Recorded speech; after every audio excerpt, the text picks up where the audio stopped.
ba alkhairi bane kuma malamai suna ji kuma ba daɗi suke ji ba dan dai kawai a tsarin ka shine malamai kas su narke a siyasa amma da tun ka ji mu a rediyo wallahi muna ta bambamiyan da kowa ma yake ko yau din nan da niyyar na je wata tashar yaɗa labarai ne je na yi magana amma dai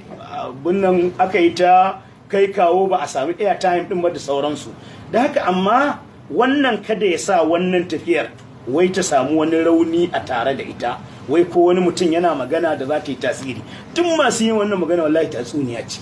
alƙawura ne suka ɗauko an ba su ‘yan abubuwa wani an ce masa in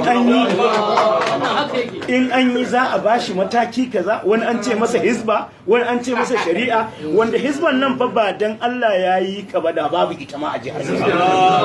kai ne ka kirkiro ta kai ne kai fandin ɗinta ka ba ta kowace irin kulawa kuma lokacin da ka dawo a karo na biyu